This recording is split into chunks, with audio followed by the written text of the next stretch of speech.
Niining panahon nga ang putling ebanghelyo gihagit sa mga hiwi nga pagtulunan.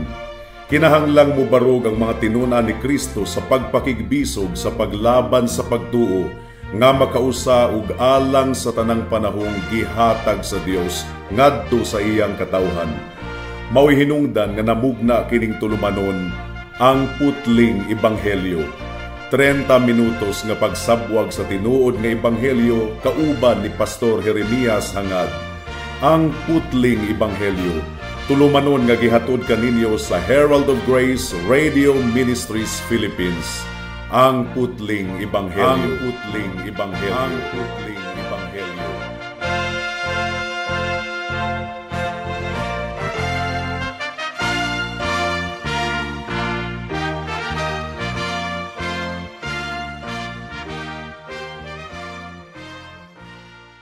Special greetings sa tanang mga regular nga tigpaminawan sa atong panagsibya dinhi sa kahanginan ug espesyal usab nga pagpanimbaya sa akong 96 years old nga lolo nga si Isabelo Lauri Sr.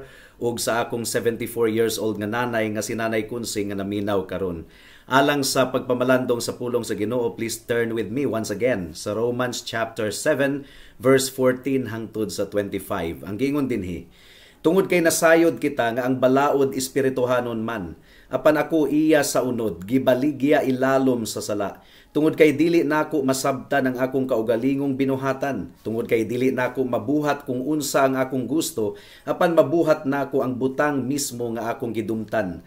Karon kung akong gibuhat kung unsang dili nako gusto, miuyon ako sa balaod nga kini maayo. Busa karon dili na ako ang nagbuhat niini kundi ang sala nga nagpuyo sulod kanako. Tungod kay nasayod ako nga walay maayo nga nagpuyo sulod nako nga ang but ipasabot sa akong unod. Tungod kay aduna ako'y tinguha nga buhaton kung unsa ang matarong apan walay abilidad sa pagbuhat niini.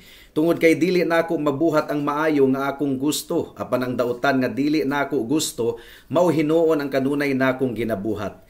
Karon kung akong ginabuhat ang dili nako gusto, dili na ako ang nagbuhat niini, kundi ang sala nga nagpuyo sulod kanako. Busa nakaplagan nako kini ingon nga usa ka balaod nga kung buot nakong buhaton ang matarong, ang dautan haduol gayud kaayo. Tungod kay nalipay ako sa balaod sa Ginoo sa kinasuluran sa akong pagkatawo. Apan nakita nako sulod sa mga sakop sa akong lawas ang lain pang balaod nga nakigubat batok sa balaod sa akong hunahuna ug nagpaulipon kanako sa balaod sa sala nga nagpuyo sulod sa mga bahin sa akong lawas. Pagkaalaot gayud nako nga matang sa tawo. Kinsang makaluwas kanako gikan niining lawas sa kamatayon. Apan salamat sa Ginoo pinaagi kang Hesukristo nga atong Dios. Busa karon ako mismo nangalagad sa balaod sa Ginoo sa akong hunahuna, apan sa akong unod nangalagad ako sa balaod sa sala. May the Lord bless the proclamation of His word at this moment. Sulod sa pipila ka semana mga kaigsuunan atong gitun-an ang ikaduhang bahin sa kapitulo 7 sa sulat ni Pablo sa mga taga-Roma. O gilarawan ni Pablo ang grabe kaayo nga struggle sa mga tinuod nga Kristohanon batok sa sala. Kini nga struggle mga kaigsuunan grabe gayud kaayo to the point nga misinggit si Pablo sa verse 24. Pagkaalaot gayud nako nga matang sa tawo. Kinsang makaluwas kanako gikan niining lawas sa kamatayon. Ang pangutana nga atong gitubag ni adtong miaging mga semana, kinsa man kining tawhana? Kinsa man ang gilarawan ni Pablo? Nakigistorya ba si Pablo niini nga bahin ingon nga dili magtutuo or magtutuo na? Nakigistorya ba siya ingon nga nabanhaw na gikan sa mga patay gumikan sa iyang sala? Or nakigistorya siya isip patay paghihapon diha sa sala. Daghang mga posisyon nga gikuptan sa mga theologians sa kasaysayan sa kalibutan mga kaigsuunan, pero sama sa akong giingon kaninyo ni adtong miaging semana, kumbinsido gayud ako nga gilarawan ni Pablo ang Kristohanon nga kinabuhi niini nga bahin mga kaigsuunan. Gidescribe ni Pablo ang struggle sa matag usa ka Kristohanon batok sa sala. In other words, gilarawan ni Pablo ang normal nga Kristyanismo. Si Pablo mga kaigsuunan, apostol sa atong Ginoong Hesukristo. Hamtong siya nga Kristohanon, pero bisan paghamtong siya nga Kristohanon, Aduna gihapon siya nagpadayon nga pakigsangka batok sa sala. Wala gayoy ultimate nga kadaugan batok sa sala, samtang ania pa kita niining kalibutana. Kinahanglan gihapon kitang makigsangka batok sa nahabilin pang sala nga naglumlom sa mga bahin sa atong lawas. Tinuod ang mga magtutuo nalipay, nahimuot sa balaod sa Dios ug nagtinguha nga sundon kini perfectly, pero makaplagan sa matag usa ka Kristohanon nga dili gayud niya kini kaya. Mabagsak gihapon siya. Ang sala, mga kaigsuunan, padayon gihapon nga musamad sa tinuod nga Kristohanon. Ang sala naglumlum gihapon sa iyang kinasuluran. Maugani nga si Pablo nag-agulo gumikan sa kondisyon niya nga gilumluman gihapon sa sala sa mga bahin sa iyang lawas, nga iyang gidescribe nga body of death, lawas nga adunay kamatayon. Tinuod, naluwas na kita gikan sa pagkaulipon sa sala, pero ang sala naglumlum gihapon, anaa gihapon sa mga bahin sa atong lawas. So adunay kalainan sa reigning sin, naghari nga sala, dili na kana ang kahimtang sa tinuod nga magtutuo, ug ang remaining sin, nagpabilin nga sala. Sa tinuod nga magtutuo, wala nay reigning sin, wala nay naghari nga sala, kundili remaining sin. Aduna gihapoy nahabilin nga sala. So, ang resulta niini mga kaigsuunan, gubat.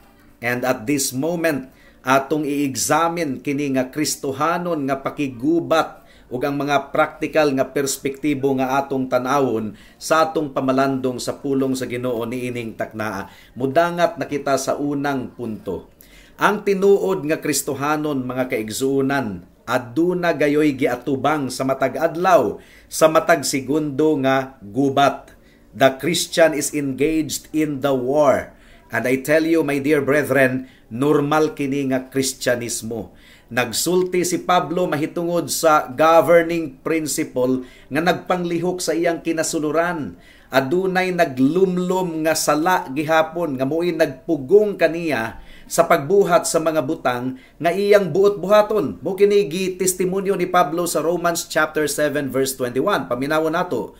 Busa nakaplagan nako kini ingon nga usa ka balaod nga kung buot nakong buhaton ang matarong, ang dautan haduol gayod kaayo. Tungod kay nalipay ako sa balaod sa Ginoo sa kinasuluran sa akong pagkatawo. And then verse 23, sumpay, apan nakita nako sulod sa mga sakop sa akong lawas ang lain pang balaod nga nakigubat batok sa balaod sa akong hunahuna ug nagpaulipon kanako sa balaod sa sala nga nagpuyo sulod sa mga bahin sa akong lawas. Gitawag kini ni Pablo og governing principle.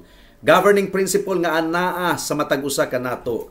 Ang matag-usa ka Kristohanon aduna gayoy pakigsangka batok sa sala. Ang matag-usa ka Kristohanon nalipay diha sa balaod sa Ginoo ug nangandoy nga mapahiling kawas siya gikan sa nahabilin pang mga sala nga kanunay gasamok niya. Igsuon, dili lang ikaw nag-inusara niini nga struggle. Sama sa kasuko, sa kasina, sa garbo, sa kahakog, sa paghuna-huna lamang sa kaugalingon. Struggle kini sa matag-usa ka Kristohanon. Ang ilhanan sa tinuod nga magtutuo is that giila niya ang iyang sala ug naningkamot siya nga makigubat batok sa sala. Say for example, ang sala sa kasuko. Ang usa ka Kristohanon nag-struggle gayud sa kasuko. Pwede nga dali ra siyang masakitan, dali ra siyang maglagot, unya adunay kasuko ug kaaligot-got ang iyang hunahuna ug kasing-kasing batok sa isig katawo, nakahibalo siya nga nakasala siya kung iya kining gipalumlum sa iyang kasing-kasing. Nakita niya ang iyang sala, sala gayod ang pagdumot ug iya usab kini nga gidumtan, gipakigbisugan mga kaigsuunan. Well, sukwahi kini sa dili magtutuo. Gumikan kay, kung ang dili magtutuo, maglagot, masuko, magdumot, iya kining tamnan og kawayan.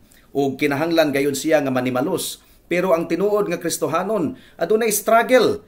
Dili siya buot nga manimalos, tungod kay nasayod siya nga ang pagpanimalos sala kaayo kana. Trabaho sa Ginoo ang pagpanimalos, dili kana trabaho sa tawo. So, gi-despise ni Pablo ang sala sa iyang kinasuluran. Mugani nga miingon siya, pagkaalaot gayud nako nga matang sa tawo. Gilarawan sa Biblia ang Kristyanismo ingon nga gubat.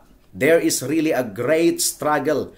Ang mga Kristohanon, sila ang musulod sa gingharian sa Dios nga aduna gayoy pagpaningkamot. For example, Matthew chapter 11 verse 12. Tinuod nga naluwas kita pinaagi sa grasya ug dili pinaagi sa buhat, pero ang atong Kristohanon nga kinabuhi samtang nagpaabot kita sa pagtagbo sa Ginoo sa iyang pagbalik, aduna gayoy struggle, aduna gayoy pagpaningkamot, pagpakigbisog. For example, Matthew chapter 11 verse 12. Gikan sa mga adlaw ni Juan nga magbubunyag, hangtod karon ang gingharian sa langit naganto sa kapintasan, ug ang mapintas pagakuhaon kini pinaagi sa kusog. Lucas kapitulo 13 bersikulo 24. Ang giingon dinhi, paningkamot kamo nga musulod pinaagi sa huot nga pultahan. Tungod kay daghan, sultihan ko kamo ang musulod apan dili makahimo. So dili gayud sayon ang Kristohanon nga kinabuhi, mga kaigsunan. The Bible clearly describes it as struggle to strain every nerve. Paminaw nato ang lain pangbahin sa kasulatan. Philippians chapter 2 verse 12. Ang giingon dinhi, busa akong mga hinigugma, sama sa makanunayon ninyong pagsunod, maingon man usab karon, dili lang kay uban sa akong presensya, apan ilabi na gayod sa akong pagkawala, ikinabuhi ninyo ang inyong kaugalingong kaluwasan nga adunay kahadlok ug pagpangurog. Work out your salvation with fear and trembling. Ikinabuhi kuno, mga kaigsunan. So adunay pakigbisog, adunay pakigsangka. Philippians chapter 3 verse 13 hangtod sa 14 ang giingon dinhi. Mga igsuon, ayaw ninyong isipa nga ako kining gihimo nga akong kaugalingong panag-iya. Apan usa ka butang ang akong ginahimo, ang paglimot kung unsa ang nangagi ug ang pagpadayon sa umaabot. Naningkamot ako sa pagkabuot sa tumong alang sa ganti sa taas nga tawag sa Dios diha kang Kristo Jesus. So adunay pagpaningkamot, mga kaigsunan. Seek after eagerly, earnestly endeavor to acquire. Mo kini giingon ni Pablo sa 1 Timothy chapter 6 verse 12 atong paminawon. Pakigsangka sa maayong pakigsangka sa pagtuo, kupti ang kinabuhing walay katapusan diin kamo gitawag ug mahitungod niini nakahimo kamo og maayo nga testimonyo diha sa presensya sa daghang mga saksi. Pakigsangka, kupti, these are all active action words, mga kaigsunan. Sa tinuod lamang ang atong kadaugan batok sa sala, ato lamang kining maangkon kung aduna gayoy pagpakigbisog, pagpakigsangka. Ang mga tawo manggod sa atong kapanahunan karon, apil na ang mga Christian sa natakdan, mga kaigsuunan. Gusto nato ang kining quick formula, pas nga formula. Gumikan kay nagkinabuhi kita karon sa kining gitawag og quick fix culture. Ang pagluto, paspas na kaayo, dunay mga microwave ovens, unya dunay mga fast food, dunay mga quick oats, lugaw, mga instant noodles, instant pansit canton. Ug do na kitay sakit, gusto natong maayo dayon mo inom ta og kaning mga pain reliever, mga kaigsunan. Unya kay daghan pud karong naimprinta nga mga self-help books sama sa 10 steps to Christian maturity, napulo ka tikang padulong sa Kristohanon nga pagkahamtong. Walay 10-step programs, dili ka na tinuod, walay shortcut, mga kaigsunan. Walay laktod sa Christian maturity. Mao ka na ang kamatuuran. Unya kay ang mga tawo, ilabi na sa mga Pentecostal o charismatic nga mga grupo, gusto nila ang paspas dayon nga pagbubo sa Ginoo sa balaang espiritu. Kining Keswick theology, uso kini sa mga churches karon. Unsa man ning Keswick theology? Kining pandungan ka lang, ampuan ka og duro, magfasting, unya dunay mga deliverance ministry, abugon ang espiritu sa pagkatapulan, pahawa diha, pahawa sa lawas sa akong igsuon. Gusto ba og instant nga kabag-uhan, mga kaigsuonan? Ang tawag niini spiritual laziness. espirituhanon nga pagkatapulan.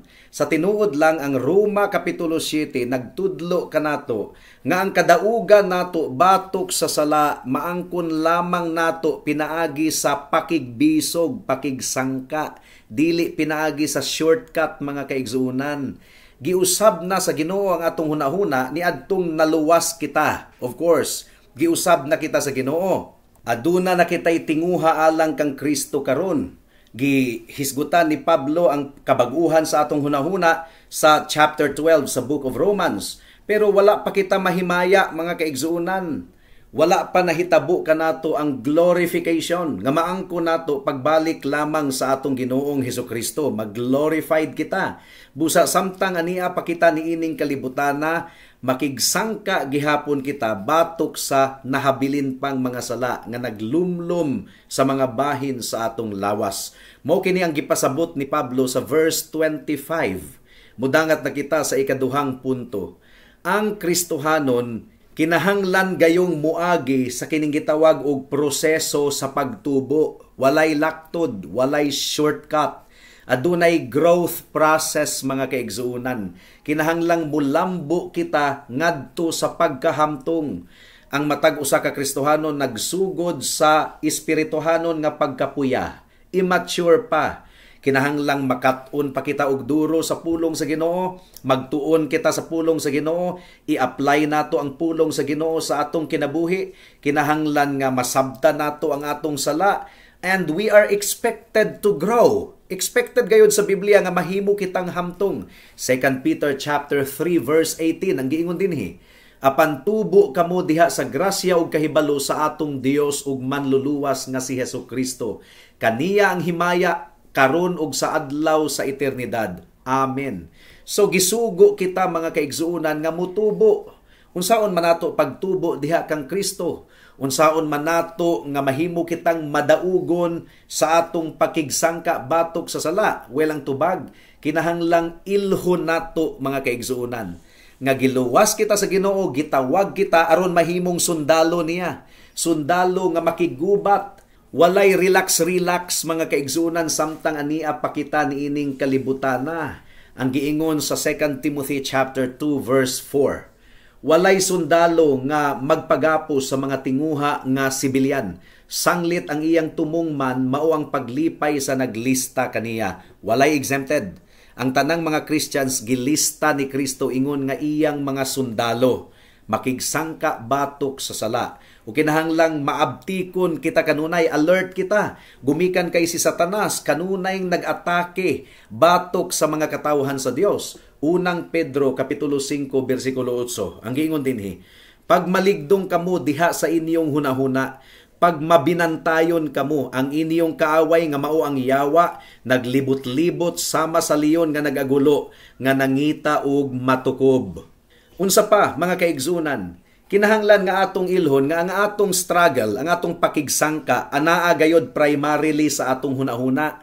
Kaya ang atong hunahuna mao gini dula-dulaan kanunay ni Satanas. Romans chapter 7 verse 23. Ang giingon dinhi, apan nakita nako sulod sa mga sakop sa akong lawas ang lain pang balaod nga nakigubat batok sa balaod sa akong hunahuna. Ug nagpaulipon kanako sa balaod sa sala nga nagpuyo sulod sa mga bahin sa akong lawas. So ang sala nakigubat sa atong hunahuna. The battleground is in the mind. Mugani nga giingon ni Pablo sa Romans 12:2, paminawan ninyo, ayaw kamo pagpauyo ni ining kalibutana, kundili pagpabag-o kamo pinaagi sa kabag-uhan sa inyong hunahuna. Aron nga pinaagi sa pagsulay, mailan ninyo kung unsa ang kabubuton sa Ginoo, kung unsa ang maayo ug madawat ug hingpit. Ephesians chapter 4 verse 22 hangtod sa 23. Ang giingon dinhi, aron hubuon ang daang pagkatawo nga iya sa kanhi ninyong pamaagi sa kinabuhi ug dautan, pinaagi sa malimbungong mga tinguha ug mabag-o diha sa espiritu sa inyong mga hunahuna. Again, the battle is in the mind. 1 Peter chapter 1 verse 13. Ang giingon dinhi, busa sa pag-andam ninyo sa inyong hunahuna alang sa pagbuhat ug sa inyong pagmaligdong diha sa hunahuna, ibutang ninyo ang inyong paglaom sa kinatibuk-an gayo diha sa grasya nga idalit kaninyo sa pagpadayag kang Hesukristo. Ang atong hunahuna mga kaigsuunan, gasa kana gikan sa Dios. Mao kana ang nag-separate kanato gikan sa mga hayop. Pero ang hunahuna usab ang battleground. Diri gayud ang gubat mga kaigsuunan. Mo kini kanunay hunghungan ni Satanas. Muhunghung si Satanas og daotang mga hunahuna sa atong utok. Matud pa ni John Calvin, paminawa ninyo. Ang kamatuoran sa gula ni Satanas og mga bakak, ang kahayag iyang tabunan og kangitngit, ang mga hunahuna sa mga tawo iyang sudlan og mga sayop, magsabwag siya og pagdumot, magpasilaob og panagbangi og gubat ug kining tanan aron pahagbaon ang gingharian sa Dios ug ilumos ang mga tawo ngadto sa walay katapusang pagkalaglag uban kaniya. Mugani nga mo-inject si Satanas og daotan nga mga butang sa atong hunahuna. Sometimes out of the blue, bukalit lang og sulod sa atong hunahuna ang daotan nga mga butang. Bisan pa samtang nagampo kita or samtang nagsimba kita, asa man kini gikan? Klaro kayong gikan ni Satanas. Ug hunghungan usab kita ni Satanas sa atong hunahuna nga maghunahuna kita og daotan batok sa isig katawo.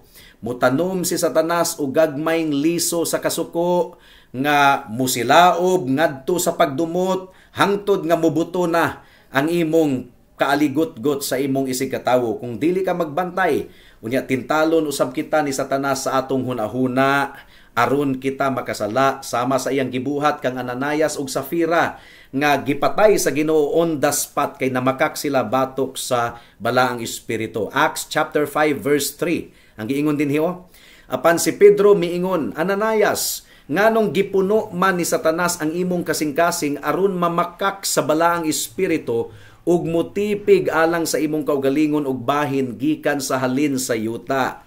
So mo kini example mga kaigsunan nga out of the blues musantop sa atong hunahuna ang mga daotan nga butang. Mao nga magbantay gayud kita.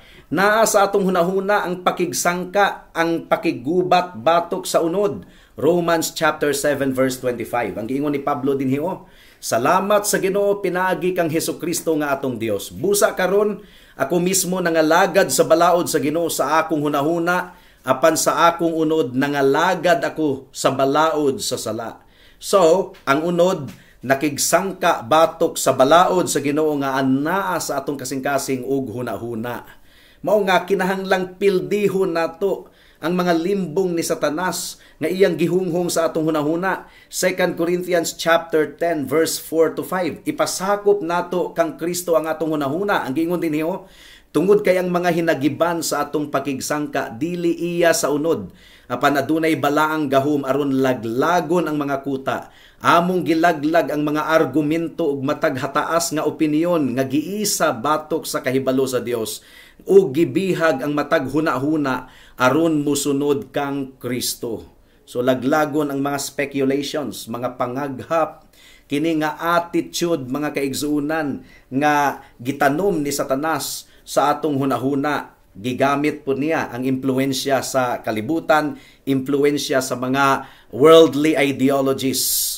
We are to fill our minds with purity. Timan-an nato kana. Kinahanglang puno nato ang atong mga hunahuna ug maayong mga butang aron ma-flush out ang mga daotang butang. Philippians chapter 4 verse 8.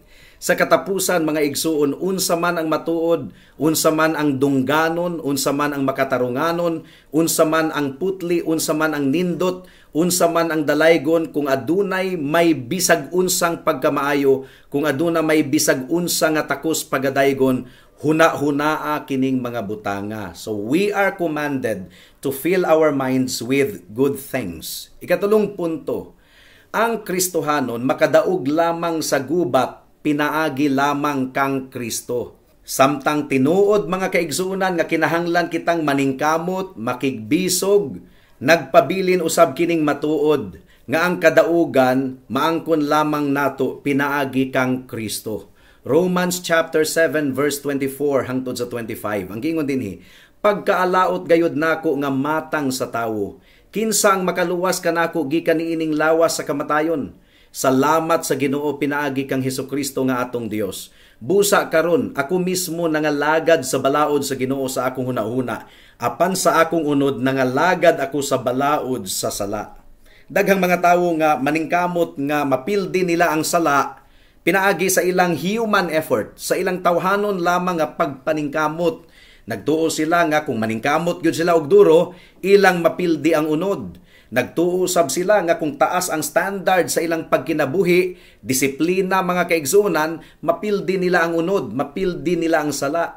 Wala nila masabti mga kaigsuonan nga adunay gahom ang unod, ug wala usab nila masabti ang atong kahuyangon nga dili nato kini mahimong mapildi pinagi sa atong kusog. Mao kini ang problema ni Pedro. Nang hinambog si Pedro, confident gayud siya nga dili niya talikdan si Kristo. Matthew chapter 26 verse 33 hangtod sa 35. Ang giingon dinhi mitubag si Pedro kaniya, bisan pag silang tanan mga hulog palayo gumikan nimo, dili gayud ako mahulog palayo. Si Jesus miingon kaniya, sapagkat tinuod sultihan ko ikaw niining gabhiuna mismo, sa dili pamutok tugaok ang sunoy, ilimod mo ako sa tulo kahigayon. Si Pedro miingon kaniya, bisan pag kinahanglan kong mamatay uban nimo, dili ka nako ilimod, ug ang tanang mga tinun-an pare-pareho lang ang gisulti. Nahigugma si Pedro kang Hesus, of course.